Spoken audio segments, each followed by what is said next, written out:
परमात्मा का सहारा लेने से ही हम परमात्मा से लाभ प्राप्त कर सकते हैं।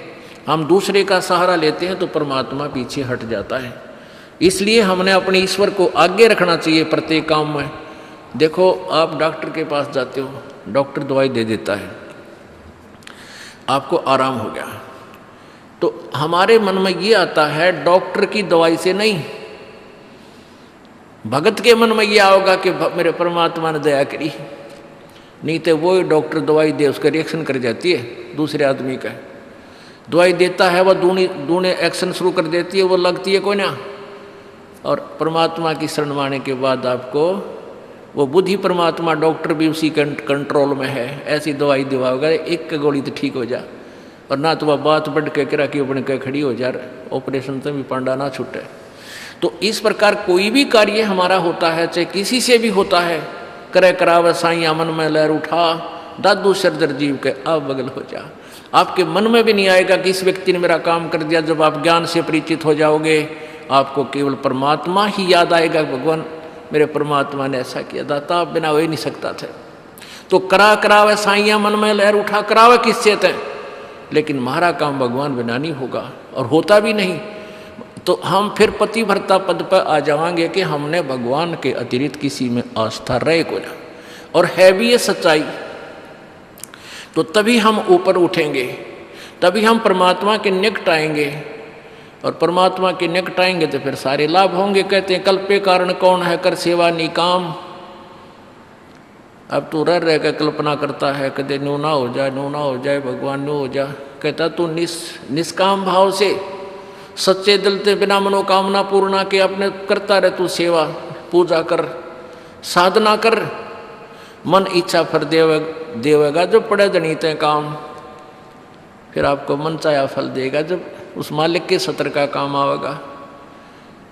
हम के मांगा, हाँ मैस नहीं ना हुई है, आज दूध ना दिया, ठीक है गरीब आदमी ने इतना दुख बतेरा है यो भी, लेकिन आप भक्ति करो जो मर्यादा हमने बता दी, इस नाम को जपते रहो। इसके जपने से, साधना करने से ये जो संसारिक सुख है आपके आप होंगे। इस मंत्र में, इस भक्ति में ये बट नेचुरल है, ये बाई प्रोडक्ट है इस भक्ति का, जिसको तुम मांग रहे हो। जैसे किसान ने गेहूं बोने हैं, गेहूं बीजने का मुख्य उद्देश्य है अपनी जीवन रक्षा करने का, परिवार की जान बचाने का, कि हमें गेहूं मिले, कणक मिले। उसके लिए भूसा उसका उद्देश्य नहीं होता, वो तूड़ा उद्देश्य नहीं होता।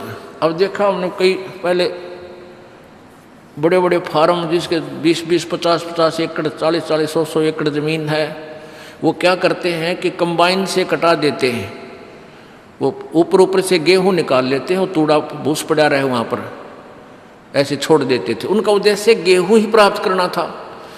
तो ऐसे ही हमारा उद्देश्य मोक्ष प्राप्ति है, और उसमें फिर वो तूड़ा जो है आप हो जाएगा।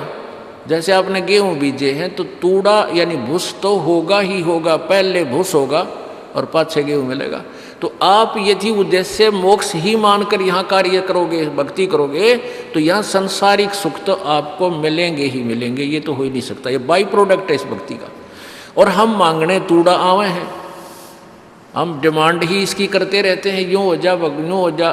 कोई नहीं, नए नए बच्चे आते हैं, उनको ज्ञान नहीं, उनको तो हम कहते बेटा होगा, और होगा ऐसी बात नहीं, क्योंकि आपके भाग्य में नहीं है वो वस्तु। भाग्य में नहीं रही, प्रारब्ध में नहीं रही, तो आपत्तियां आई आपके ऊपर, पाप कर्म आपके बढ़ गए, तो परमात्मा कुछ फर्स्ट तो आपको अपने कोटे में तय आपको देगा, कबीर भगवान देगा इस दास के माध्यम से, और आपको राहत मिलनी शुरू होगी, ताकि आपका दिल डटे कि ये परमात्मा है या कबीर भगवान है हमारा। अब धर्मदास जी ने कबीर परमेश्वर जी से पूछा कि हे भगवान, कोई आप चमत्कार नहीं दिखाते। अब भोली भाली आत्मा शुरू में इसे प्रश्न किया करते हैं।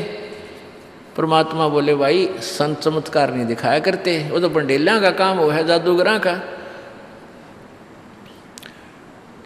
और फिर क्या देखता है, कुछ दिनों के बाद वो भी ठीक हो गया, उसका भी आराम हो गया, वो रोता आया था उसका आज सुख हो गया। तो धर्मदास कहता है फिर आप, ये महाराज जी आपने तो कमाल कर दिया, कति चमत्कार करके दिखा दिया, आज वो फलाना ठीक हो गया। परमात्मा